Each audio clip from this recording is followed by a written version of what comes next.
Bueno, ¿cómo están? Buenas noches. Muchísimas gracias a Marta, representante de la asociación, y a Diana por esta invitación. Para mí es un placer estar aquí con ustedes. Por ahí les cuento también, aparte un poquito de lo que dijo Diana en mi presentación, que es un entrenamiento muy valioso que hice en la Universidad de Harvard, un entrenamiento avanzado, y también hago parte de la junta directiva de Asocupac. Soy la actual fiscal y actualmente trabajo como líder del programa de cuidado paliativo pediátrico de la Fundación Valle de Lili en la ciudad de Cali, Colombia. Soy docente de ICESI y bueno, más allá de todos estos títulos médicos, eh, soy esposa, soy hermana, soy hija y también soy artista plástica, o por lo menos lo intento. Bueno, entonces, muchísimas gracias a todos. Me encanta poder estar aquí con ustedes para hablar un poquito de qué es el cuidado paliativo pediátrico y de cómo incorporamos de manera interdisciplinaria la rehabilitación en los manejos que nosotros hacemos y cómo ustedes, que son fisioterapeutas, fisioterapeutas, terapeutas respiratorios, fonoaudiólogos, terapeutas ocupacionales, son igual de importantes que cualquier otro rol en los equipos de cuidado paliativo pediátrico. Y ese es el primer mensaje que les quiero dar. Hace parte relevante los que realizan rehabilitación, igual que el médico, igual que la enfermera, son igual de importantes que el psicólogo. Y hoy vengo a hablarles un poquito también de estos roles y el ejercicio también de la rehabilitación paliativa. Entonces, frente a la pregunta, esto va a ser más un conversatorio. Si alguien quiere también alzar de pronto la manito para dar su opinión, son bienvenidos. Entonces, vamos a empezar con la primera pregunta que me hizo Diana, ¿cierto? Que ya la hiciste, que ¿qué es el cuidado paliativo pediátrico? Sí, doctora, sí. Como precisando, ¿cierto? Tal vez esas diferencias entre el cuidado paliativo y el cuidado paliativo pediátrico. Perfecto. Bueno, entonces, lo primero que tenemos que decir es que hay muchos mitos alrededor de la palabra paliativo. Y en pediatría, aún más. Hay demasiados mitos. La palabra paliativo ha ido evolucionando alrededor de estos años y ha cogido muchísimo más fuerza en los últimos años. Paliativo deriva de la palabra pallium, que significa manto, cubierta, y hace precisamente alusión a ese acto de aliviar los síntomas o sufrimiento. Yo siempre les digo es que los que trabajamos en paliativo, ya sea en adulto o pediátrico, somos como eso, como esa cobijita que le ponemos a un hijito, ¿cierto? Cuando hace frío.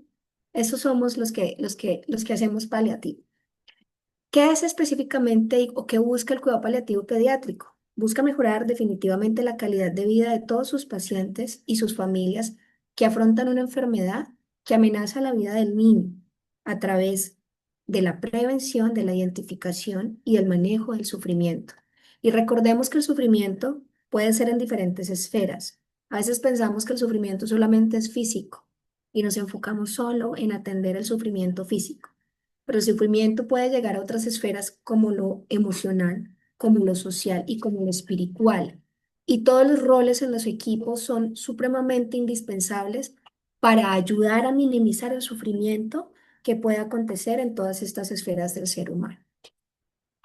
Entonces, la palabra paliativo hace sinónimo para mí a calidad de vida, a apoyar a los pacientes en todo su proceso y su trayectoria, independientemente del resultado, independientemente de la expectativa de vida, ¿sí?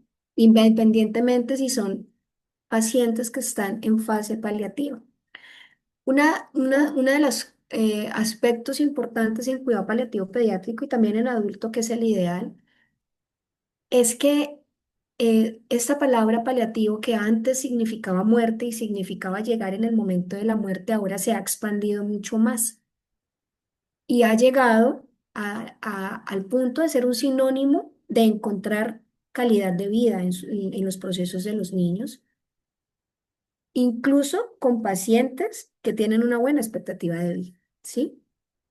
Estamos al lado de los pacientes y de los niños que tienen diferentes diagnósticos que son amenazantes y por eso amenazantes de la vida o de la calidad de vida. Y por eso se ha creado en cuidado paliativo pediátrico la clasificación ACT. Se las voy a compartir para que la puedan observar en este momento de una manera como más fácil. Y esa clasificación ACT se divide en estos 6 grupos, que es lo que nosotros pautamos desde cuidado paliativo de quiénes son beneficiarios de cuidado paliativo pediátrico. Entonces, en el grupo uno, que es este que está a la izquierda, están todos los pacientes que tienen una condición con posibilidad de cura, pero que también pueden tener alto riesgo de falla. Por ejemplo, los pacientes con cáncer infantil. En el grupo 2, que es el de la mitad, podemos tener pacientes con condiciones crónicas sin curación, pero con intervalos estables. Por ejemplo, los pacientes con fibrosis quística al principio del diagnóstico, los pacientes con anemia de células falciformes, los pacientes con diabetes, los pacientes con VIH, por ejemplo. En el grupo 3, que es este de abajo a la izquierda, son condiciones progresivas sin tratamiento curativo, pero que sabemos que las cosas cada vez van a estar más difíciles porque van a progresar incluso hasta su fallecimiento.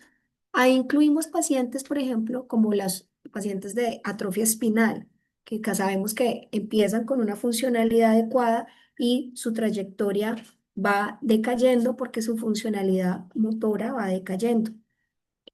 Están, por ejemplo, los pacientes que pasan a fase paliativa, ¿cierto? Que sabemos que hay un proceso de irreversibilidad y que el desenlace va a ser su fallecimiento. Pacientes, por ejemplo, con distrofia, algunas enfermedades genéticas también las podemos incluir en este grupo. En el grupo 4, que es la de abajo, son los pacientes que tienen condiciones no progresivas sin tratamiento curativo, cuya trayectoria por lo general y su calidad de vida está mucho más abajo de lo ideal, porque tienen una enfermedad crónica, pero que por lo general se estabilizan en el tiempo y hace referencia sobre todo a los pacientes que tienen parálisis cerebral o que han quedado con secuelas neurológicas por alguna anoxia, como por ejemplo un paro cardiorrespiratorio. En el grupo 5 son todos los neonatos que tienen alto riesgo, los prematuros extremos, los pacientes con hemorragia intraventricular grado 4, los pacientes con displasia pulmonar severa, los pacientes que hacen un child, los pacientes que quedan con secuelas crónicas de todo este proceso de la prematurez, los pacientes que están próximos a su final de vida. Y en el grupo sexto tenemos a todos o se incluye a todas las familias que cruzan por un duelo perinatal. ¿Listo? Entonces, miren que desde esta perspectiva tenemos una amplia gama de posibilidades para estar presentes en el mundo pediátrico. Y lo ideal es estar desde el diagnóstico, ¿sí? Independientemente de cuál sea la trayectoria del paciente. Por supuesto, con mucha más intensidad cuando estamos en procesos donde las cosas no van bien, donde los pronósticos son mucho más complejos, donde estamos acercándonos a un final de vida. Allí, por supuesto, con mucha más presencia. Muchas gracias, doctora. Bueno, frente a lo que nos, digamos, como nos enmarca la doctora Karen, el tema de los cuidados paliativos desde el punto de vista, digamos, general o en el adulto, por utilizar algún término, y especialmente en la parte pediátrica, yo quiero traer y recordar un poco la definición de rehabilitación y también, digamos, conectar algunos elementos con lo que la doctora Karen ha acabado de compartir, ¿no es cierto? La rehabilitación está definida como un conjunto de intervenciones que están diseñadas para optimizar la función y reducir la discapacidad de un individuo con condiciones de salud en interacción con su entorno, ¿sí? Y quiero resaltar grandemente dos términos importantes aquí, es la función y la discapacidad, ¿sí?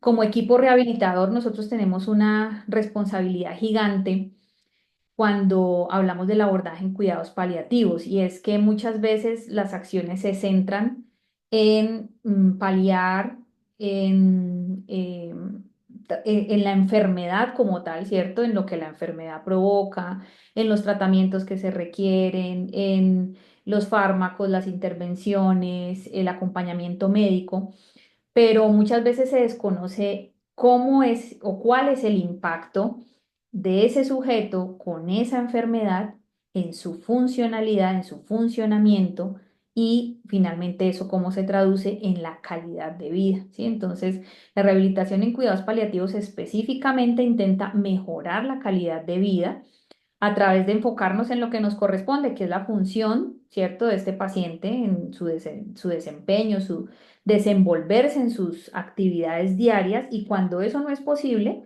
acrecentar la capacidad de la persona y del cuidador para enfrentarse con el deterioro que produce la enfermedad. Pero bien en consonancia con lo que la doctora nos acaba de mencionar, bueno, aquí tenemos quienes hacemos parte de ese equipo en rehabilitación de cuidados paliativos y ustedes pues pueden ver una gran cantidad de profesionales que participamos del equipo rehabilitador, ¿cierto? Que hacemos parte de esas estrategias y del establecimiento de esas metas que buscan es mejorar la calidad de vida en términos de salud de la persona a partir de lo que trabajamos desde rehabilitación, ¿sí? Y quiero ir a este momento, ahora que la doctora hablaba de em, el mito, ¿sí? Que existe alrededor del término paliativos, ¿cierto? Y contarles que muchas de las enfermedades catastróficas, y ahora vamos a hablar un poco de la enfermedad pues pediátrica que conduce a la necesidad de que el niño y su familia sean acogidos por servicios de cuidados paliativos, tenemos que estas enfermedades catastróficas se han vuelto enfermedades crónicas, ¿cierto? Cada vez encontramos mayor supervivencia por los avances de la medicina, por el avance tecnológico.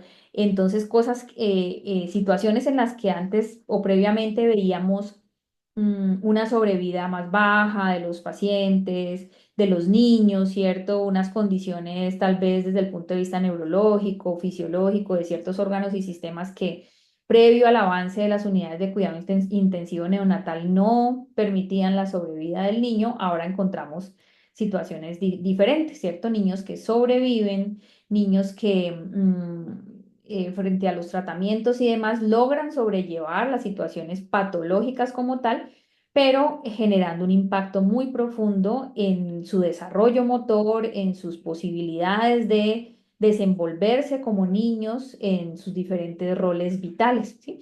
Y como la doctora bien lo decía, antes hablábamos más de paliativo como final de vida. Aquí les muestro en esta imagen la propuesta de Dietz, que es casi que nuestra Biblia en términos de la rehabilitación en cuidados paliativos, porque nos habla de cómo es fundamental nuestro actuar, tanto desde la etapa incluso del prediagnóstico de la enfermedad, en donde muy probablemente el paciente pueda curarse, ¿cierto? La persona pueda curarse de su situación patológica que amenaza la vida y cómo actuamos en adelante en concordancia con esa situación de salud, ¿cierto? Como si la persona no se logró la curación a partir del abordaje de la patología, entonces pasamos a un segundo momento donde hablamos de restaurar y procurar con nuestros objetivos terapéuticos retornar al estado previo de la persona, previo a su diagnóstico, obviamente en términos funcionales, ¿cierto? Como si entonces trascendemos y la enfermedad sigue su avance, estamos entonces frente a una rehabilitación de soporte, ¿cierto? Que acompaña, que mitiga el impacto funcional al máximo, que procura que la persona logre mantenerse funcional, independiente, autónoma, y como si eso, digamos, la enfermedad sigue su curso, tenemos también la opción de la rehabilitación paliativa, es decir, que tenemos la oportunidad de acompañar, ¿cierto?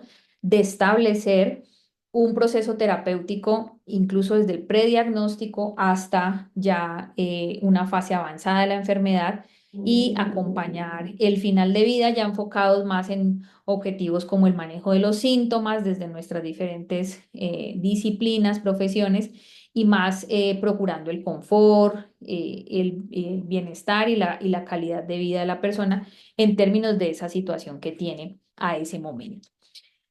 Doctora, ¿cómo estamos en América Latina? Porque sé que hay personas aquí conectadas, pues que no son de Colombia necesariamente, en el tema de los cuidados paliativos pediátricos específicamente.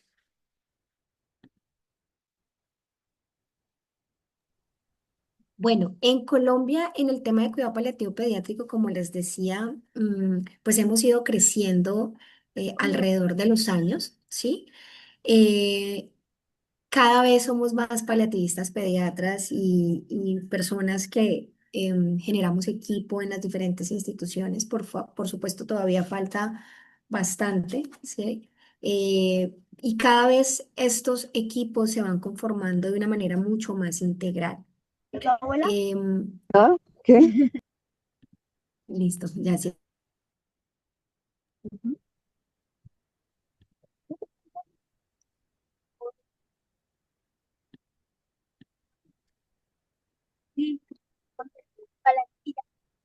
Creo que me...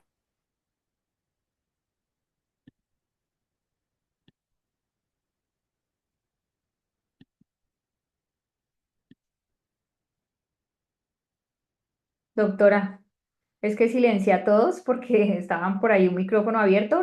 ¿Puede volver a abrir su micrófono? Que creo que ya les di la... No, no, no, no te funciona. Bueno, espérame, yo lo intento nuevamente.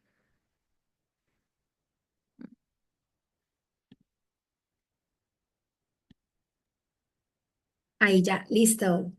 Bueno, les pedimos porfa que cierren sus micrófonos cuando ingresen. eh, para que nos podamos escuchar. Bueno, les estaba contando que el cuidado paliativo pediátrico en el país ha ido avanzando a través de los años. No ha sido fácil, ha sido por supuesto toda una lucha. Tenemos la ley de Consuelo Saavedra Davis, que es como nuestra ley primaria y primordial en cuidado paliativo pediátrico en general en el país. Cada vez somos más las personas que trabajamos en este tema y que vamos conformando equipos de una manera que también se van integrando muchísimos más personas que no solo son el médico o el enfermero, el psicólogo y el trabajador social, sino que como en nuestra institución, y ahora les hablaré un poquito de la experiencia, pues vamos integrando cada vez más a otros roles, ¿cierto? Tan importantes como los nutricionistas, como los terapeutas, con las personas en general que trabajan en rehabilitación, como la parte administrativa, porque finalmente los manejos pues, de los pacientes paliativos deben ser vistos desde la interdisciplinariedad. Otras leyes también que tenemos en Colombia y resoluciones especialmente en pediatría, pues es la ley 1733 del 2014 que establece una normativa frente a morir dignamente y también frente al cuidado paliativo pediátrico.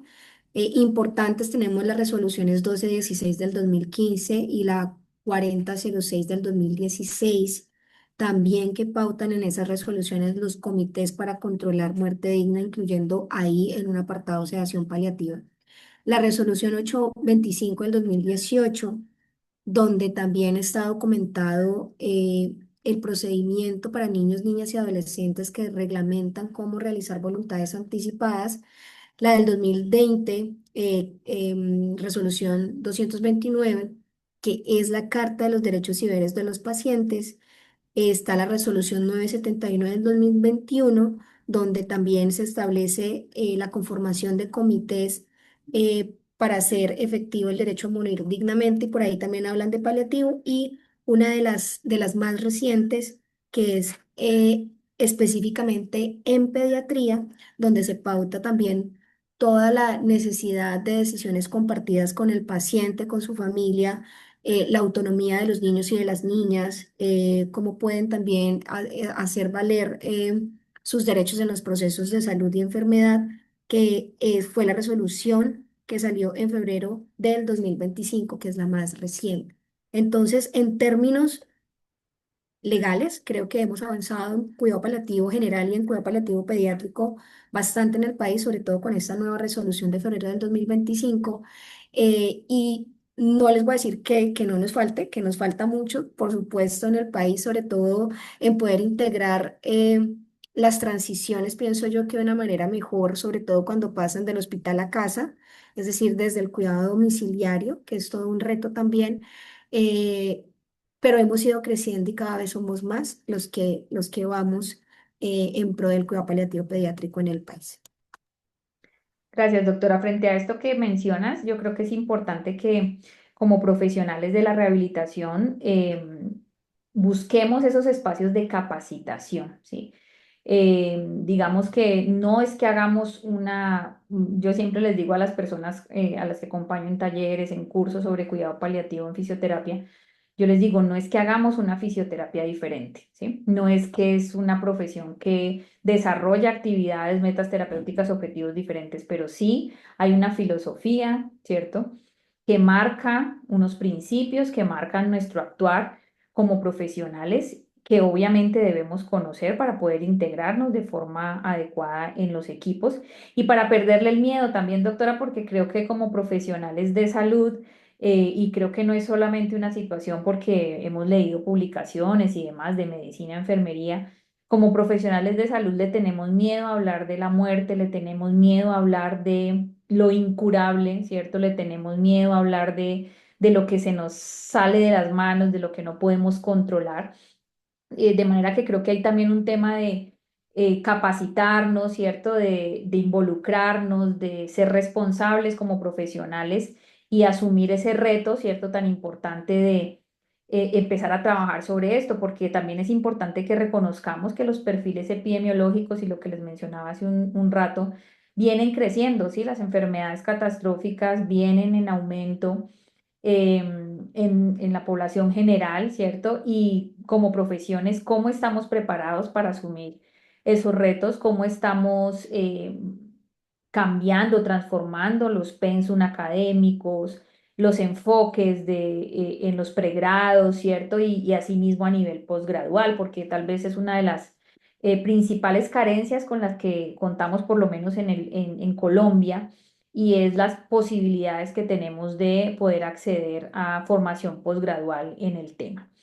Doctora, usted nos comentaba al principio que usted ve fundamental el actuar del equipo rehabilitador en el cuidado paliativo pediátrico.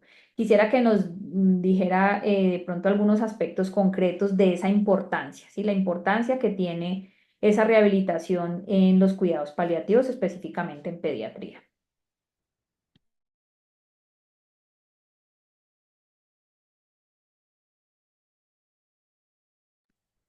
¿Me escucha, doctora? ¿No? ¿No puede hablar? A ver, ¿ya? ¿No? Sí, ya, ya. Ya, gracias. Eh, bueno, entonces yo les voy a compartir unas diapositivas, algo muy cortico frente a lo que pienso atención paliativa y de qué tan importante es que podamos hacer equipo, ¿cierto? En estos procesos. Y lo primero que les quiero contar, y miren, lo dijo Dietz en 1981, o sea, hace años estamos hablando de rehabilitación paliativa, y aún escucho a veces comentarios como, por ejemplo, no, doctora, es que como ya está en final de vida, yo hasta aquí llego, ¿sí? Entonces, una de las cosas importantes, y lo mencionabas ahorita, Diana, es ir perdiendo el miedo al paciente, especialmente que está en ese proceso de final de vida. Pienso que también desde los procesos educativos que le dan a los rehabilitadores, no solo a fisioterapia, sino en general a todos los rehabilitadores, a veces están supremamente entrenados en todo lo que es rehabilitación restaurativa o de mejorar funcionalidad, ¿cierto? Pero también tenemos que pensarnos ¿En qué más podemos hacer como rehabilitadores cuando el paciente está también ya en una fase paliativa cuyas metas pueden ir cambiando, cuyos objetivos de cuidado son diferentes porque van a entrar en final de vida, porque definitivamente si entran en final de vida van a perder funcionalidad, ¿cierto? Van a perder la independencia. Pero miren, desde 1981 ya alguien había dicho que el propósito de la rehabilitación es mejorar la calidad de vida de tal manera que las vidas de los pacientes sean tan confortables y productivas como sea posible y que puedan funcionar con un mínimo nivel de dependencia, cualquiera que sea su expectativa de vida. Y esto también se incluye en la rehabilitación paliativa. El trabajo de todo el equipo profesional es permitir que el paciente, incluso el que está falleciendo, viva hasta su muerte a su máximo potencial, actuando al límite de su capacidad física, adaptándose también al proceso mismo del paciente, no solo física, sino también mental, con control e independencia siempre que sea posible. Y esto alguien lo dijo en 1943. Es decir, yo sí pienso que ustedes tienen un rol fundamental en el apoyo en que el paciente que está en final de vida o que está en fase paliativa pueda incluso, aunque va perdiendo funcionalidad por su patología que progresa, sentirse lo más autónomo posible en la medida posible. Esto es eh, una de Entiendo. las últimas que también mostraste y referenciaste, que son políticas frente a la rehabilitación en paliativo de la región europea, que es muy interesante. Y son todos ese conjunto de intervenciones diseñadas para optimizar el funcionamiento, ¿cierto? Pero también reducir la capacidad y favorecer la interacción con el entorno, incluso si el paciente va a fallecer. Pero también el propósito es disminuir el impacto de la enfermedad y conseguir, especialmente en el periodo de final de vida, no sea un periodo de alto sufrimiento, sino más bien un tiempo positivo para las relaciones humanas, pero también un tiempo de confort, un tiempo en el que podamos entre todos, no solo desde la parte médica y enfermería, sino en general, incluyendo la parte de rehabilitación, generar confort en el paciente. Por eso la rehabilitación es esencial en el cuidado de la vida de nuestros niños y nuestras niñas para ayudarlos también en sus actividades de la vida diaria, potenciar su autoestima, conservar lo que sea posible el sentido de independencia y eso se traduce también en dignidad y a la vez apoyar a las familias. Entonces, hablamos en rehabilitación paliativa también de capacidad, de empoderar, de autonomía, de autocuidado, de rehabilitar en algunas ocasiones, de hacer equipo con la familia y de ayudarles a vivir intensamente hasta el último día de su vida. A veces el concepto de capacidad lo vemos así, como que las necesidades, la búsqueda de independencia por un lado, las necesidades, los deseos, pero ¿qué tal si empezamos a ver ese concepto de capacidad, de potencial del ser humano, donde incluimos lo que el paciente necesita, pero también lo que el paciente desea? Y esto es supremamente importantísimo en la fase paliativa. Debería ser importante en todas las fases, por supuesto, pero especialmente en la fase paliativa, cuando ayudamos a las personas que están en esa fase a reconectarse también con sus placeres, con el presente, ¿sí? Con las metas diarias de vivir. Aquí yo les traigo unos ejemplos. eh, eh, Son unos videos autorizados y compartidos por mi hermana, que es fonoaudióloga, neurorehabilitadora, experta en Parkinson en Latinoamérica y ha ido incorporando este concepto de la capacidad también traducido en trabajar desde lo que mueve internamente al paciente para rehabilitarlos, pero también para que incluso en esta fase paliativa con algunos puedan ellos sentirse útiles, porque, y me lo decía la mamá en estos días en una consulta con un niño con osteosarcoma que ya está cada vez progresando hasta que está en fase paliativa.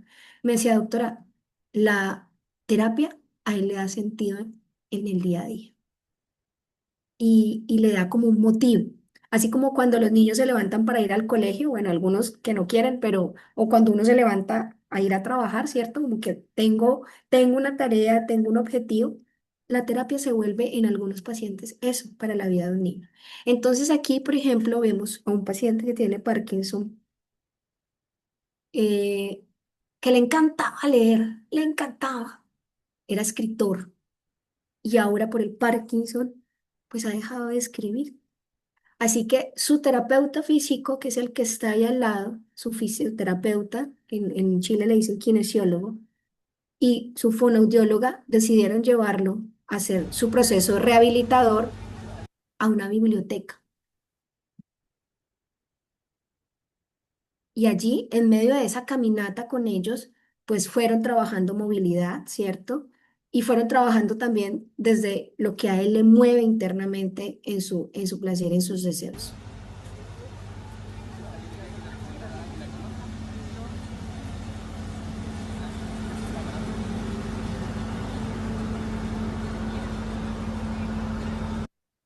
Vemos otro paciente que tiene un problema de deglución, eh, come por gastrostomía ya en este momento, pero le encanta el arroz con leche y siempre era, mejor dicho, fanático del arroz con leche. Así que en esta fase se idearon eh, hacer burbujas para que él pudiera degustar un poco ese sabor, burbujas con el sabor de arroz con leche, para que él pudiera degustar ese sabor en esa fase. Y con eso también hacer terapia desde fonoaudiología. Entonces, en la rehabilitación es muy importante preguntarse esto: ¿qué te permito hacer por ti mismo? ¿Qué importa para ti? ¿Cuál es tu meta en este momento? Y cuando hay dolor, ¿qué te impide hacer el dolor? Estos otros pacientes, por ejemplo, hablando ya más un poquito, entrando desde la parte de fonoaudiología, era un cantante de tangos y perdió su voz con el Parkinson, porque el Parkinson afecta su voz. Pero miren, por ejemplo, cómo podemos integrar todo lo que a él le moviliza por dentro el cantar un tango y cómo se potencia su proceso rehabilitador cuando trabajamos en la capacidad, uniendo también lo que al paciente realmente lo motiva. De aquella coqueta y burlona mujer que al jurar sonriendo el amor, pero mintiendo que no lo era todo mi querer. Por una cabeza, toda la locura, su boca que besa, borra la tristeza, calma la amargura.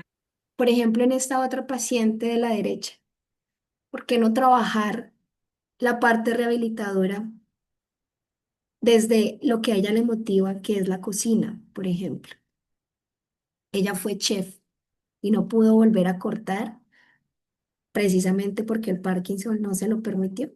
Pero aquí está haciendo procesos rehabilitadores en la mano, también trabajando desde lo que a ella le encanta y lo motiva.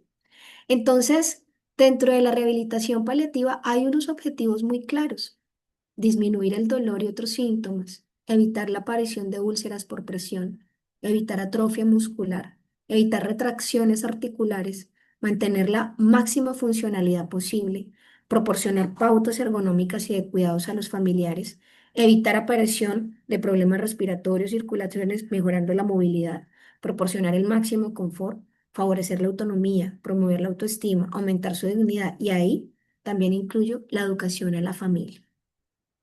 Entonces, la rehabilitación deberá ofrecerse a todos los que sufren alguna forma de incapacidad, no solo a aquellos en los que se espera alguna recuperación. Todos son merecedores de procesos rehabilitadores, incluso estando en su final de vida. Esta es una foto que ha dado la vuelta al mundo de un papá que le tomó la foto a su hijita que tenía cáncer y la llamó The True Face of Cancer, la verdadera cara del cáncer, y hace connotación a cómo los síntomas que tenía en ese momento por el cáncer, y en este caso específicamente el dolor, lo llevan a un sufrimiento máximo que no solo está en la parte física, sino que trasciende ya lo emocional, lo psicosocial y lo espiritual. Y a este dolor que se extiende a todas las esferas de la vida y que además se potencia la percepción y amplifica la experiencia del dolor, es lo que nosotros llamamos dolor total. Los terapeutas tienen un gran valor en el manejo del dolor total también. Creo que también es muy importante mencionar que en el manejo del dolor, independientemente de la fase en la que está el paciente en su trayectoria de la enfermedad, pues la rehabilitación es supremamente importante. Los procesos rehabilitadores son supremamente importantes y, por ejemplo, en el manejo multimodal del dolor crónico son la base completamente. Pero también desde rehabilitación podemos integrar otras formas no farmacológicas en el control de los síntomas y no solo con fisioterapia o no solo con psicología, sino que todos podemos incluso practicar este tipo de terapias no farmacológicas para el manejo de los síntomas. Ahí vemos, por ejemplo, un paciente que tiene un diagnóstico de cáncer, cómo medita con su mamá y cómo en ese día nos comentaba él que su dolor había mejorado. Y les cuento la experiencia varios de nuestros terapeutas ocupacionales, por ejemplo, cómo podemos pensarnos, no solamente en los pacientes que están en fase paliativa, sino en los que están en procesos rehabilitadores en general, cómo podemos pensarnos otros espacios también para hacer terapia, que no es solamente la habitación del paciente, que no solamente es la cama del paciente, otros espacios que iluminen la vida de las personas, como ir a tomar el sol, como una sala de juegos, ¿cierto? Hemos hecho procesos incluso rehabilitadores donde trasladamos la rehabilitación a escenarios de naturaleza, donde tienen un gran impacto en la vida de nuestros pacientes. Y no solo de los pacientes, sino también de los padres.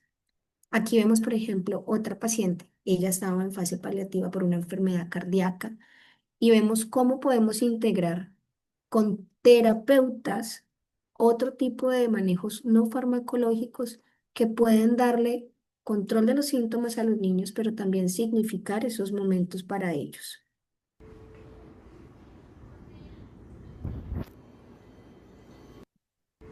Ahí estamos, por ejemplo, también haciendo en una terapia de meditación con cuencos tibetanos. Esta niña, por ejemplo, es una adolescente em, que tiene, que tenía, perdón, un cáncer infantil porque realizó una recaída temprana post-trasplante, entonces pasó a fase paliativa y su progresión de síntomas fue muy rápido, llevaba muchos meses hospitalizada. Y ese día nos reunimos entre todos, tenía una depresión, una ansiedad, más todos los síntomas de su enfermedad que eran un poco, especialmente la disnea y el dolor. Y su sueño nos había contado que siempre había sido ir al mar. Y por supuesto, médicamente, ese día en la reunión yo les dije, oigan, es que de verdad médicamente no podemos mandarla al mar. Así queramos, pues en Cali no hay mar al lado, está a 3 horas, pero no va a aguantar un viaje 3 horas.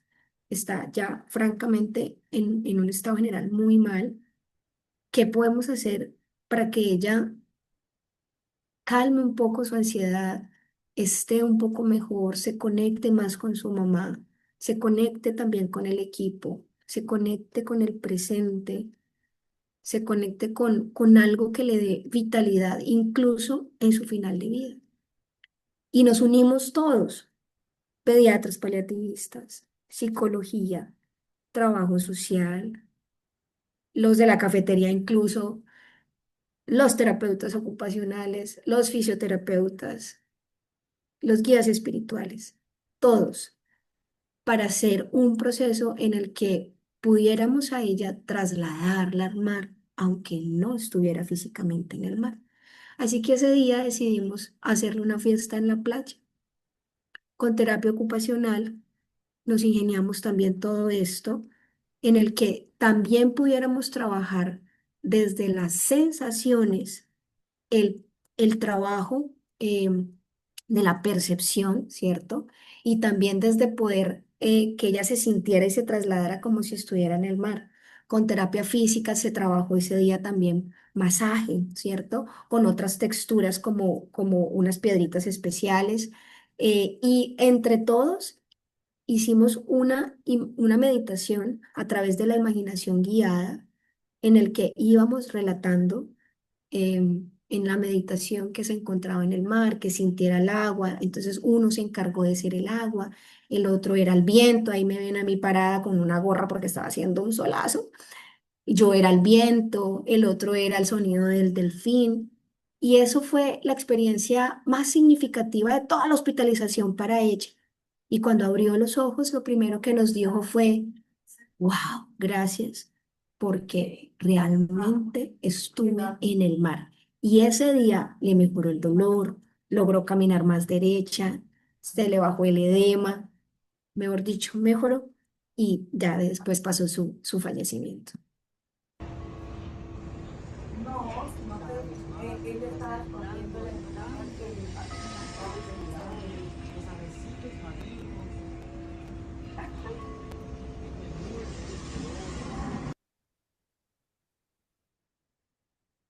Y bueno, les comparto esta foto que es la foto de parte de nuestro equipo, ahí no están todos, pero hoy quiero también darles el mensaje que la presencia de los terapeutas en los equipos de cuidado paliativo en los hospitales es esencial para ayudar a los pacientes a adaptarse a la enfermedad, a encontrar también un propósito, un sentido en medio de la terapia, a que sientan autonomía, a vivir de la mejor manera posible el tiempo que sea posible, incluso en el final de la vida. Diana, te doy la palabra. Muy, muy bonitas esas experiencias, esos aportes que usted nos cuenta. La verdad, digamos que en las profesiones de rehabilitación, en nuestro pregrado hablamos muy poco, ¿cierto? De la muerte, hablamos muy poco del final de vida.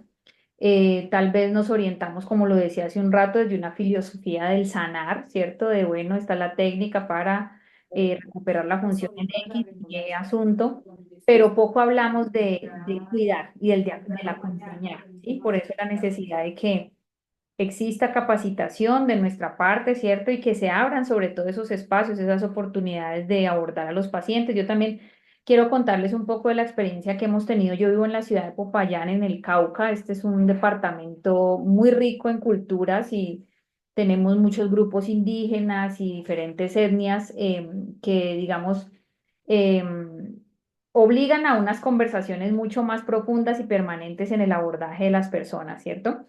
Y a partir de ello, pues he tenido la oportunidad de acompañar estudiantes de fisioterapia en una rotación en fisioterapia oncológica y cuidados paliativos en la unidad oncológica y hematoncológica de la Clínica La Estancia, pero también en el servicio de atención domiciliaria de nuestra EPS universitaria, ¿sí? En la Universidad del Cauca. Y uno ve, doctora, que, bueno, digamos tal vez mm, en el contexto de la preocupación por la enfermedad y demás, eh, muchas veces se desconoce incluso los mismos deseos del paciente y entonces cuando uno ya entra a poder conversar con ellos, a interactuar y poder establecer las metas terapéuticas, encontramos que el paciente ve sumamente importante, por ejemplo, poder desplazarse hasta el baño solo, ¿cierto? El niño ve sumamente importante, más allá de pronto de las metas de los padres, de los cuidadores, el poder jugar, así sea en cama, ¿cierto? El poder levantarse. Hemos visto pacientes literal llorando porque volvieron a caminar 3 pasos hasta la puerta del baño, porque pudieron volver a sentarse y mantenerse sentados en la cama, porque pueden volver a moverse en la cama y sentir confort, porque la cama me talla. Y quiero contarles una experiencia muy bonita que tuvimos con un chico de 17 años que tenía también una recaída por un tumor a nivel mediastinal. Él luego hace una recaída y le aparece pues un tumor óseo en la cabeza humeral que le provoca mucho dolor. Lo vemos una primera vez en hospitalización, le hacen tratamiento pues de quimioterapia y demás y radioterapia, le egresa y meses después retorna nuevamente a hospitalización con otro tumor óseo a nivel del codo, ¿sí? Ya muy álgido, mm, una situación familiar muy difícil, una ansiedad y un dolor muy fuerte de parte de su mamá, porque es su único hijo varón. Entonces nos encontramos en el contexto de un cuidador pues que está muy afectado emocionalmente, ¿cierto? Entonces, un paciente con un dolor, con unas calificaciones bastante elevadas, y llegamos cualquier día al servicio, y lo encontramos llorando, ¿sí? Entonces él está llorando, y un chico con una actitud muy bonita, y él nos dice que no ha podido dormir, que pasó muy mala noche porque ha tenido mucho dolor, ya le pusieron rescates y demás. Y entonces decimos, bueno, pues hagamos nuestra magia, ¿cierto? Intentemos desde nuestra perspectiva trabajar ese dolor, ¿cierto? De pronto los estudiantes, de pronto los mismos pacientes incrédulos, porque tal vez piensan que es más efectivo un fármaco, ¿cierto? Sin embargo, pues ya le habían colocado pues todo lo necesario, y empezamos a trabajar con él masajes relajantes, pues hacemos algunas técnicas de relajación, ¿cierto? Que manejamos desde fisioterapia. No porque sean nuestras, porque realmente son técnicas de relajación, pero digamos que tienen un enfoque más desde el movimiento, desde las percepciones internas, la propiocepción, la exterocepción, y empezamos a trabajar con él y se queda dormido, ¿sí? Se quedó dormido, nos retiramos de la habitación y al otro día volvemos y nos dice, fue maravilloso, logré descansar, dormí profundamente después de la terapia que tuve con ustedes. Entonces, eso digamos que de alguna manera nos permite reconocer, ¿cierto? Que más allá del diagnóstico del nombre de esa enfermedad que tiene la persona, eh, nos enfocamos en esa función, en esa autonomía, en esa independencia, en ese bienestar desde el movimiento, desde las diferentes perspectivas, pues de las profesiones de rehabilitación que estamos por lo menos en esta oportunidad aquí reunidos, ¿sí? Y con ello también quiero contarles que sé que quienes hemos sido inquietos en el tema de cuidado paliativo lo sabemos, ahora hay mucha evidencia científica que respalda las acciones del equipo de rehabilitación en enfermedades oncológicas y no oncológicas, en curso de la enfermedad, en progresión, en final de vida. Podemos encontrar ya amplia información en la literatura científica de los efectos positivos que tiene el abordaje desde rehabilitación en las personas.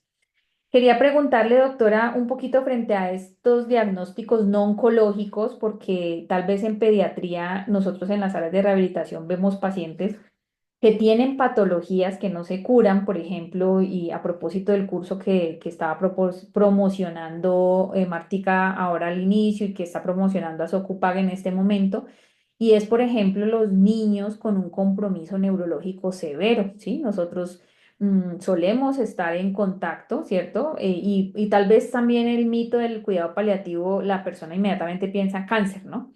Cáncer, cuidado paliativo, pero hay otras patologías, como usted lo mostraba ahora, el paciente con Parkinson en el adulto, en el niño, eh, el, el compromiso neurológico severo, ¿cierto? De diferente origen.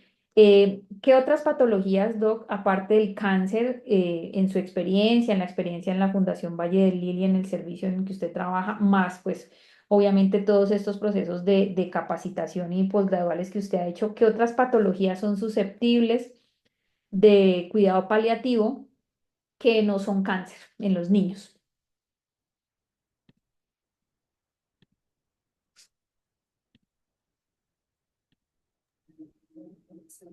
Ya, ya, Doc, ya. Ujú. Listo. Bueno,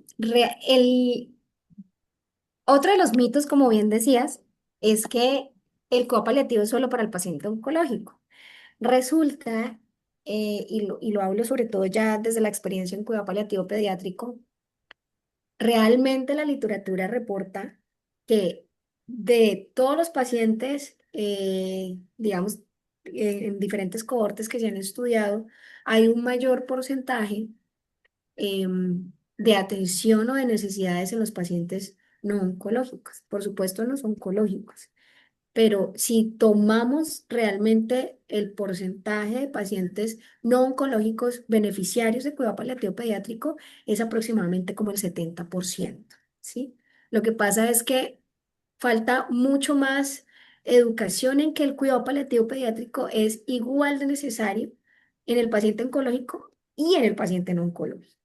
Entonces, ¿qué ejemplos tenemos, por ejemplo, en pediatría de patologías que son beneficiarias? Por ejemplo, los pacientes con parálisis cerebral, especialmente aquellos que tienen una funcionalidad muy limitada. Nuestra escala de funcionalidad es la escala Lansky. Todos los pacientes que tienen una escala de funcionalidad por debajo del 50-40% son beneficiarios de un seguimiento integral por el equipo de cuidado paliativo pediátrico. Están, por ejemplo, los pacientes con cardiopatías complejas. Eh, Hay muchas de estas cardiopatías que no se pueden operar, ¿cierto? Y que están definitivamente en una fase paliativa. Y hay otras en las que hay decisiones intermedias, por ejemplo, con cirugías que son incluso paliativas, como por ejemplo en los pacientes con síndrome izquierdo hipoplásico, en algunos. Y hay otras cardiopatías que son complejas, y que se operan y están mucho más estables, pero su proceso es difícil, ¿cierto? Implica hospitalizaciones prolongadas, un alto sufrimiento en el paciente a nivel emocional y social, muchos síntomas alrededor de las cirugías o incluso pues de sus procesos sin cirugía. Una trayectoria muy fluctuante dependiendo de los síntomas, entonces ellos también son beneficiarios. Pacientes con enfermedades renales que no se curan, especialmente aquellos que están en una falla renal crónica severa en fase de diálisis. Todos los pacientes trasplantados, en teoría, deberían ser beneficiarios de cuidado paliativo pediátrico. Otro grupo importante son todos los pacientes que tienen enfermedades huérfanas. Todos, toditos, toditos. O sea, no se salva ninguno. Todos los pacientes con diagnóstico de enfermedades huérfanas son pacientes candidatos a un seguimiento integral por un equipo de cuidado paliativo pediátrico.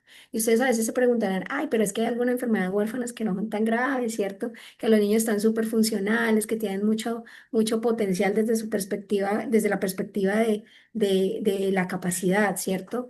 Em, pero es muy importante el acompañamiento integral por un equipo interdisciplinario de cuidado paliativo pediátrico para los procesos de afrontamiento, por ejemplo, cuando se dan estos diagnósticos que son tan difíciles, a veces tan catastróficos para las familias, em, de enfermedades que no se curan, ¿cierto? De enfermedades que a veces los manejos son de alto costo o que implican un porcentaje de síntomas muy elevados, pero sobre todo para ese proceso de afrontamiento es muy importante la presencia de un equipo de paliativo. Otros pacientes son los neonatos, por ejemplo, los pacientes que están en una unidad de cuidado intensivo neonatal, que también son beneficiarios porque tienen hospitalizaciones prolongadas, porque tienen, por ejemplo, prematurez extrema, complicaciones asociadas a su proceso y a su prematurez, algunos con secuelas por todo lo que les pasa en su proceso de hospitalización, algunos con enfermedades diagnósticas genéticas de base. Todo lo que es duelo perinatal, también lo incluimos allí en lo no oncológico, y toda aquella enfermedad que de alguna u otra forma pueda generar una alta alteración en la calidad de vida del niño, ¿sí? Independientemente de cuál es su expectativa de vida e independientemente de cuál es su trayectoria. Gracias, doctora. Sí, no sé si, porque uno lo ve mucho, por ejemplo, en el niño con compromiso neurológico severo, y quiero preguntarle frente a esto, es la aceptación que tienen los papás de ser involucrados en el servicio de cuidado paliativo, ¿sí? Porque, pues, al igual que existe con los adultos, pues con los niños también existe ese mito de que me ofrecen el servicio y me están diciendo es que mi hijo se va a morir, ¿cierto? Eso es lo que la gente de pronto tiene en mente cuando nos pasa mucho, por ejemplo, hablamos del uso de un caminador y entonces los papis nos dicen, no, es que usted, doctora, lo que está pretendiendo decir es que mi hijo nunca va a caminar, ¿cierto? O cuando fue un audiólogo, un terapeuta ocupacional propone un tablero de comunicación, lo mismo los papás muchas veces se oponen y dicen no, o lenguaje de señas, no, porque usted lo que me está queriendo decir es que mi hijo nunca va a hablar, ¿cierto? ¿Cómo mediamos esas situaciones? ¿Se presenta mucho, doctora, cuando se conversa, por lo menos en su equipo de trabajo y en los pacientes que ustedes tienen en su institución?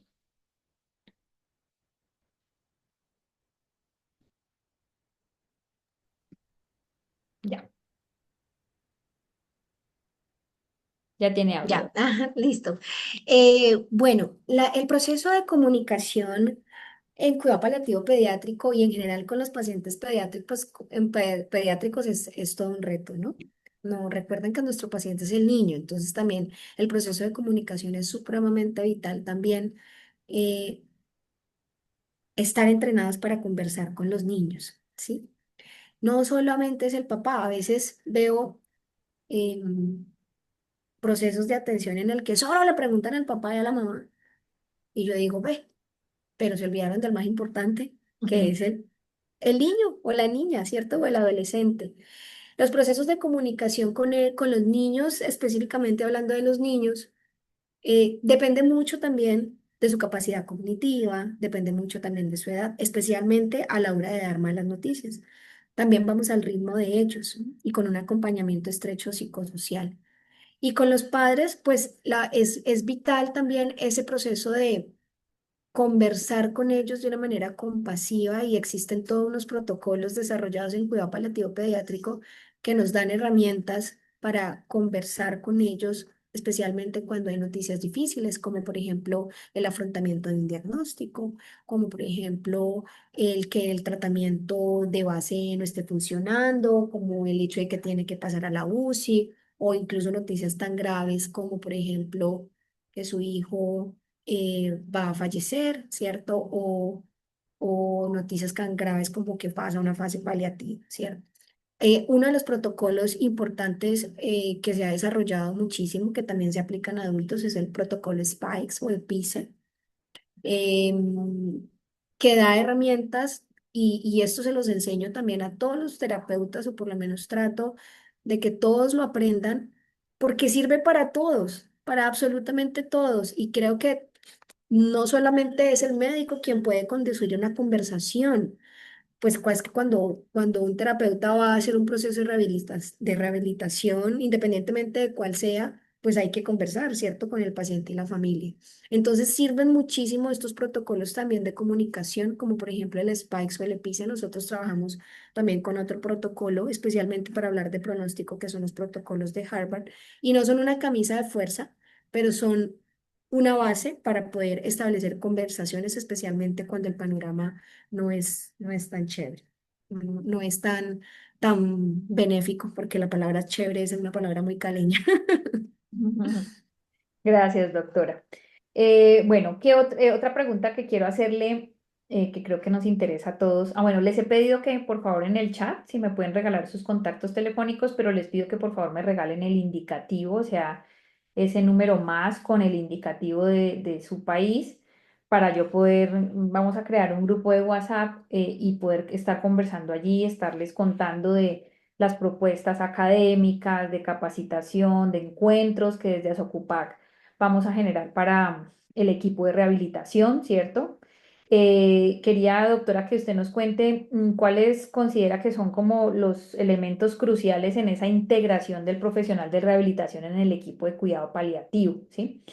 Digamos que muchas veces estamos algo sujetos, ¿cierto? Usted sabe que, pues por lo menos en Colombia, se requiere una prescripción médica, ¿cierto? Para que nosotros podamos, digamos, participar del equipo interdisciplinar. ¿Cuáles serían esos elementos que usted considera cruciales en esa integración de los profesionales de rehabilitación en el equipo de cuidado paliativo?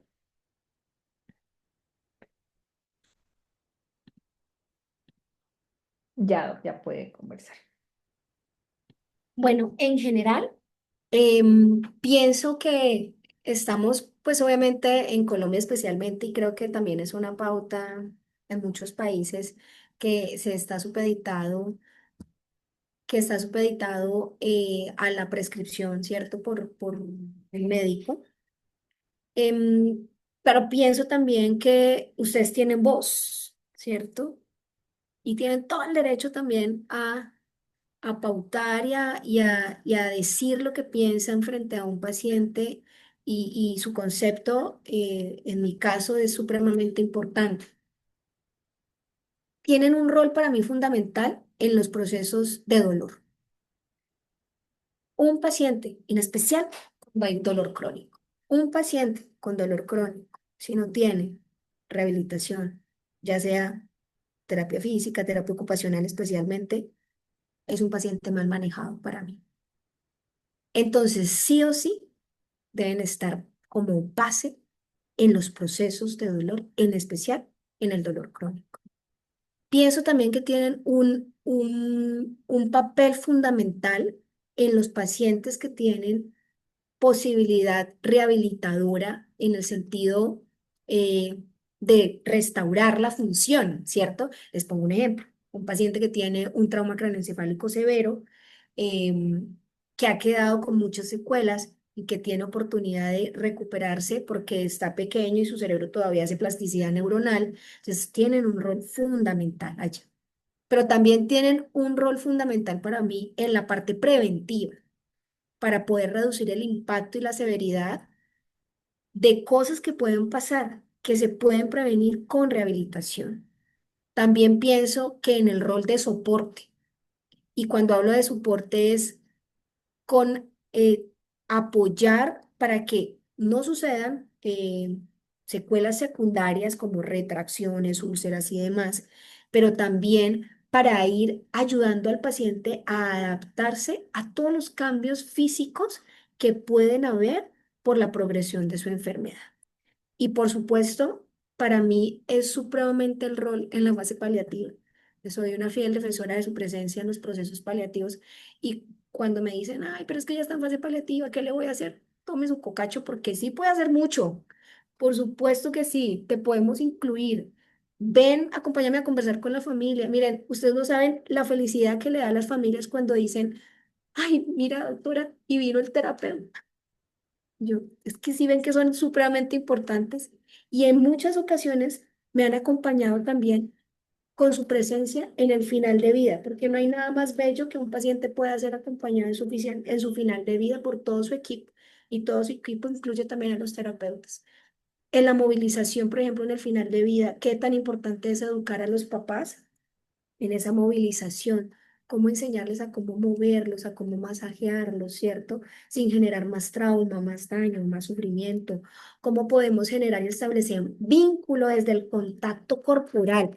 ¿Cómo les parece que hay papás a veces que en el final de la vida, perdón que se me va a descargar el computador, en el final de la vida tienen mucho miedo de acercarse a su hijo por temor a hacerle más daño?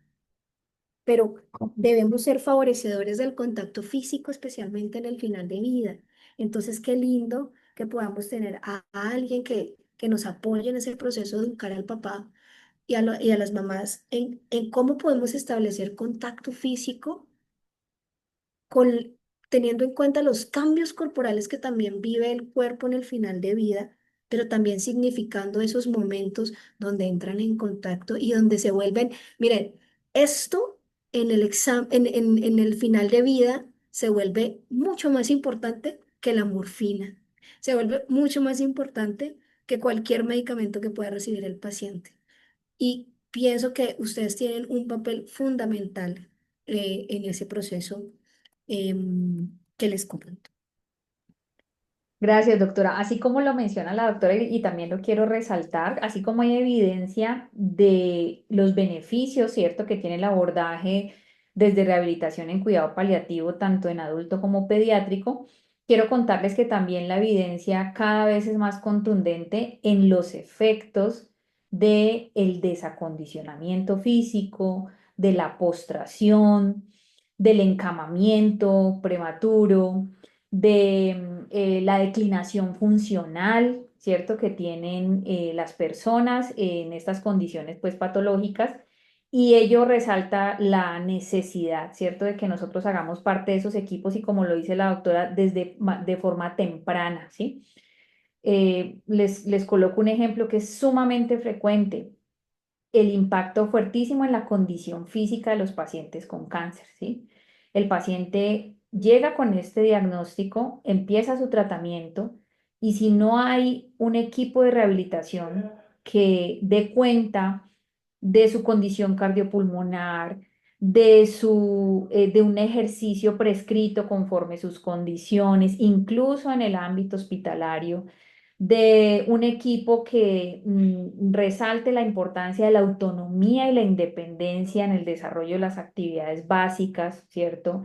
De que se continúen los procesos de desenvolvimiento de la persona en sus actividades de ocio y tiempo libre.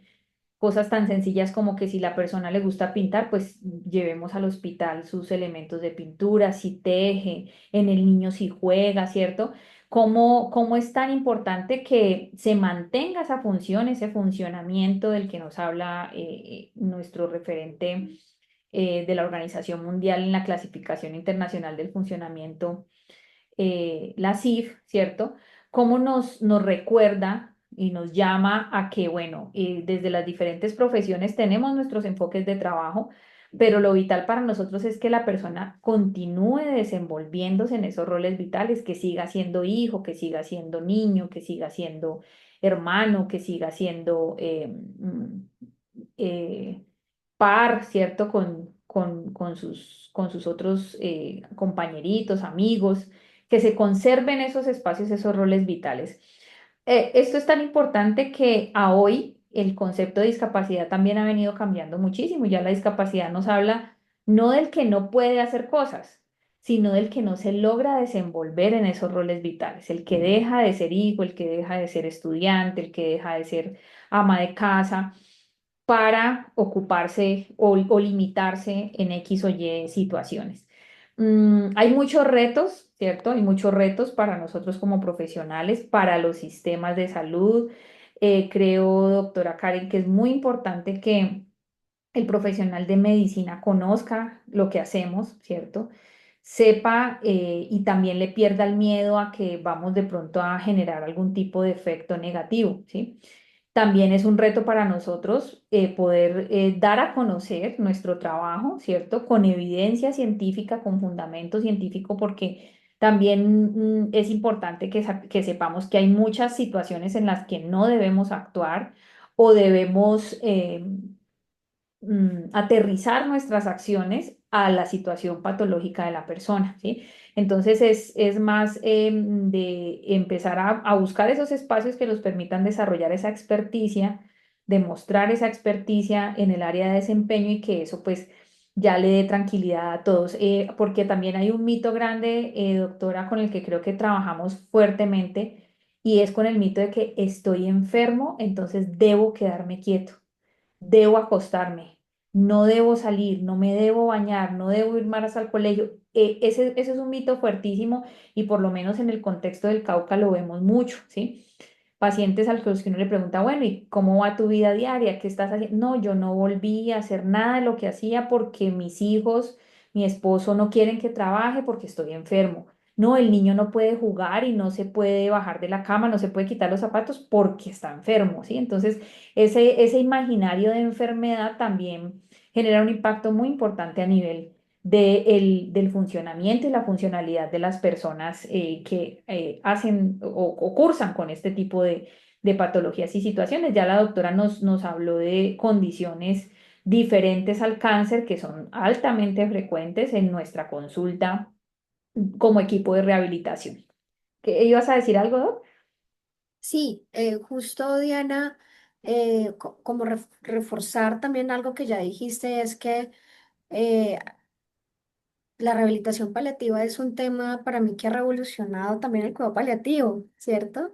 Sí, ya ha sido revolucionador el hecho de que tengamos en los países cuidado paliativo, ¿cierto? Especialmente el cuidado paliativo pediátrico, pues ahora este tema también ha sido bastante revolucionador y es un proceso de construir conciencia día tras día y a través de los años, no solo en los mismos terapeutas, en el que también se sientan empoderados, como tú dices, con evidencia, sino también en los equipos, en los demás, ¿cierto? Que aperturen su visión al ingreso de los terapeutas en equipos de cuidado paliativo pediátrico, en que puedan estar allí presentes, ¿cierto? Que para mí es importante que el terapeuta conozca muy bien la trayectoria del paciente al que nos estamos enfrentando. No es lo mismo tener un paciente que tiene un osteosarcoma que ha sido amputado y que está en fase paliativa a tener un paciente con osteosarcoma que está amputado, que está en fase activa con quimioterapia. Son dos planos completamente diferentes, ¿sí? Cuyas metas en algunas ocasiones pueden ser similares, pero su trayectoria va siendo diferente, ¿sí? No es lo mismo este paciente oncológico a tener un paciente que está con parálisis cerebral severa, ¿cierto? Postradito en la cama. No es lo mismo un paciente cardiópata. Entonces, para mí también es muy importante, uno, que conozcan las principales patologías, diagnósticos de los niños que tienen necesidades paliativas, precisamente porque hay que adaptar también su proceso rehabilitador. Aunque podemos tener, digamos, de una manera general conceptos, definitivamente el proceso de rehabilitador es algo individualizado para ese paciente y para esa familia, ¿cierto? Dependiendo del diagnóstico, dependiendo de sus escalas de funcionalidad, que ya vi que compartiste bastantes, dependiendo también de lo que a él le mueve internamente como persona, dependiendo también de lo que a él lo define como ser humano y también dependiendo de la trayectoria en la que nos encontremos. Gracias, doctora. Así es. Bueno, ya para ir cerrando esta conversación tan fructífera, eh, quiero que conversemos un poco frente al tema de el cuidador y la familia, ¿sí? Que creo que es también, sabemos que hace parte de ese binomio, ¿cierto? En cuidado paliativo, para quienes de pronto no conocen mucho de la filosofía, el cuidador y la familia son uno con el paciente, ¿sí? Y tienen un impacto tan importante como las acciones que se desarrollan sobre el paciente. En rehabilitación, por supuesto, también tenemos un rol, ¿cierto? En el trabajo con ese cuidador, con esa familia, en el acompañar y en el poder, de alguna manera, orientar, ¿cierto? Esas recomendaciones, hay una cosa que nos pasa mucho, creo que quienes somos profesionales en rehabilitación podemos reconocerlo, y es que nosotros pasamos mucho tiempo con los pacientes, ¿sí? Y sus familias. Digamos que el médico hace su consulta, pero como uno está yendo a terapia o viendo al paciente a veces diario, a veces 3 veces por semana, logramos unos lazos distintos, ¿sí? Unos lazos distintos donde el paciente nos confía cosas, donde la familia, donde podemos notar situaciones con el tema del cuidador, del cuidado, y muchas veces somos nosotros quienes logramos identificar esas situaciones de cuidadores y familia que son necesarias, o que requieren una intervención, ¿cierto? Que requieren un acompañamiento por parte del equipo interdisciplinar, más allá de lo que hacemos específicamente en cada una de las profesiones. Entonces, es fundamental, ¿cierto?, que como profesionales de rehabilitación tengamos en la mira a ese otro del proceso que es el cuidador y la familia.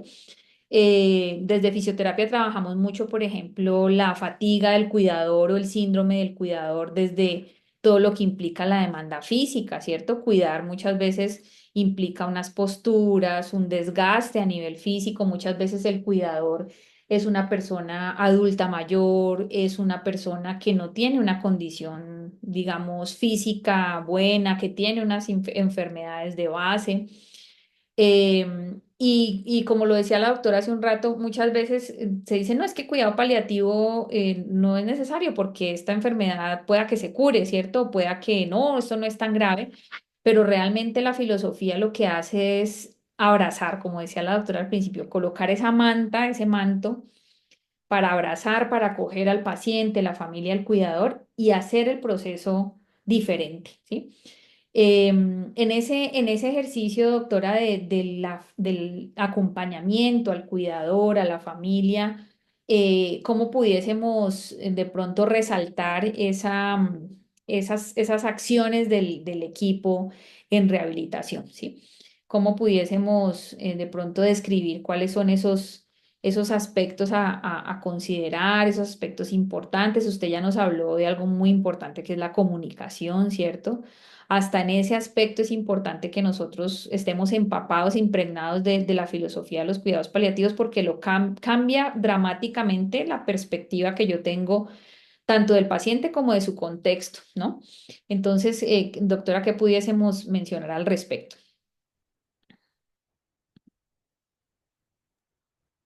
Ya. Bueno, mm, frente a los cuidadores y especialmente en pediatría, pues nuestros niños eh, son también el resultado de esos cuidados. Y como decía Diana, ese binomio entre el paciente y su familia es nuestro núcleo y nuestra célula eh, en la que estamos allí presentes. No solo es el paciente, es también su familia.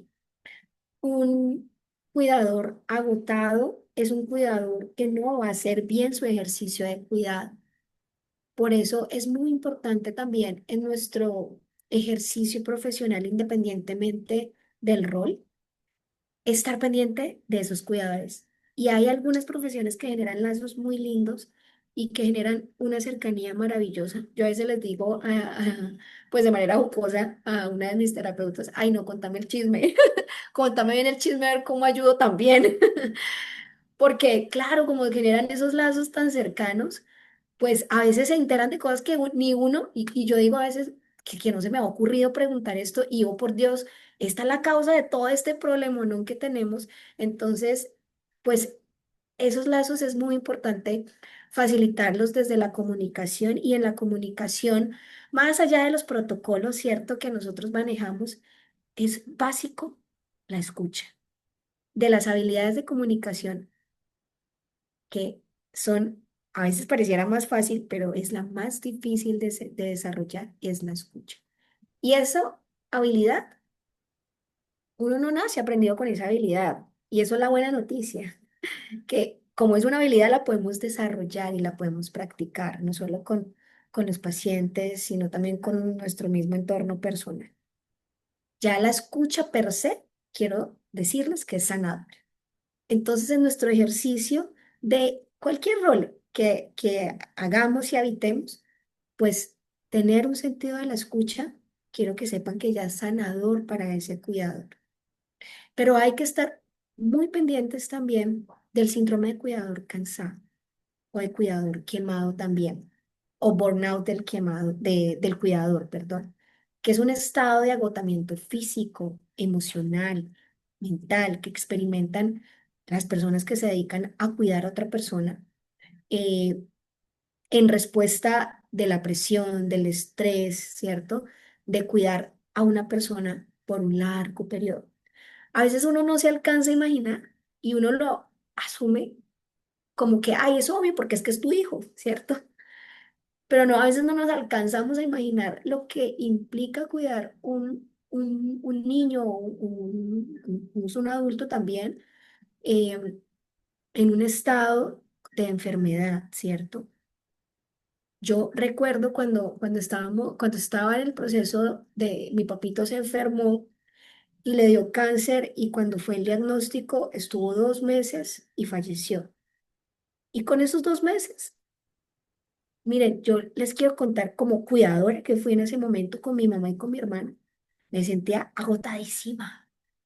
Y yo ahora me pongo a pensar, Dios mío, ahora las familias que transitan esto mismo, pero años, es realmente una hazaña para mí y son demasiado valientes también.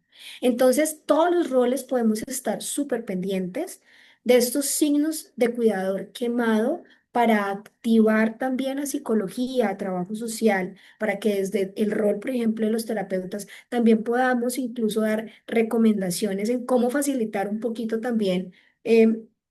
Momentos y aspectos que pudieran generar estrés, por ejemplo, el cambio de pañal o por ejemplo la movilización, ¿cierto? O por ejemplo, cómo podemos contener al niño en los procesos de dolor, etcétera, etcétera. Incluso en algunas ocasiones con los terapeutas que trabajamos. le dan recomendaciones a la familia también de masaje, de automasaje, ¿cierto? Del papá, ven, mira, la mamá está agotada, ven, ayúdala también en este proceso de que descanse, de que también se desestrese. Y ese agotamiento del cuidador quemado no solamente puede ser físico, puede tener, o sea, dentro de los síntomas físicos que puede tener un cuidador quemado está el cansancio, la fatiga, el dolor de cabeza, problemas gastrointestinales, a veces dejan de dormir, palpitaciones, todos los síntomas de ansiedad, el agotamiento emocional como ansiedad, tristeza, depresión, irritabilidad, sentimientos de culpa, desesperanza, impotencia, el agotamiento mental o más bien cognitivo, es la palabra, como la dificultad para concentrarse, la pérdida de memoria, la falta de interés en sus propias actividades, la dificultad para relajarse. Otras veces se aíslan, otras veces evitan la responsabilidad, porque también puede pasar, y disminuye también la calidad de vida del cuidador. Y ahí es muy importante que un equipo interdisciplinario esté también para apoyar a ese cuidador, para que podamos, por ejemplo, activar redes de apoyo, ¿sí? Para que este cuidador descanse. En algunos países están, por ejemplo, las unidades de respiro, donde los niños ingresan por unos días mientras el cuidador vuelve a tomar, como su nombre lo indica, un respiro, ¿sí? Activar a psicología para apoyar en el afrontamiento, en el discurso, en el diálogo psicoterapéutico con la familia. A veces es necesario también hacer terapia familiar, por ejemplo. Entonces, los cuidadores, el cuidado nuestro no solo puede llegar al paciente, debe llegar al paciente y también a su cuidado. Así es, doctora. Muchas gracias por sus aportes, por sus comentarios. Quiero cerrar, ¿cierto? Quiero cerrar esta conversación contándoles a los participantes que también tuvimos una intención de invitar a la doctora y no hablar los fisios o los terapeutas ocupacionales o los fonoaudiólogos que pertenecemos a la asociación para que ustedes tengan claro, ¿cierto?, cuál es la posición desde Asocupac y cuál es la posición de los profesionales de medicina que están inmersos en el ejercicio de los cuidados paliativos en las diferentes instituciones. Em, si ustedes consideran que este reto es de los que quieren asumir y capacitarse, involucrarse y meterse en el tema, yo les invito a que participen de las actividades que propone la asociación. Tenemos unas proyecciones muy bonitas en rehabilitación con la asociación, con Asocupac y también con la ALCP, ¿cierto? Donde queremos empezar a trabajar en la comisión de rehabilitación, porque sabemos, ¿cierto?, de la importancia de nuestro trabajo, lo tenemos claro, sabemos que la magia que hacemos nosotros no la puede hacer nadie más, ¿cierto? Es otro de los aspectos que quiero resaltar, ¿cierto? Y es que sin querer generar de ninguna manera ni menospreciar ni reducir el alcance de las diferentes profesiones, pues somos quienes nos ocupamos, ¿cierto?, del funcionamiento, de la autonomía, de la posibilidad de la persona de continuar, ¿cierto?, teniendo un propósito de vida, teniendo unas capacidades que le permitan continuar viviendo, ¿cierto? Porque muchas veces la enfermedad y las formas de reconocerla y de vivirla merman a la persona a un rótulo de un diagnóstico X, ¿sí?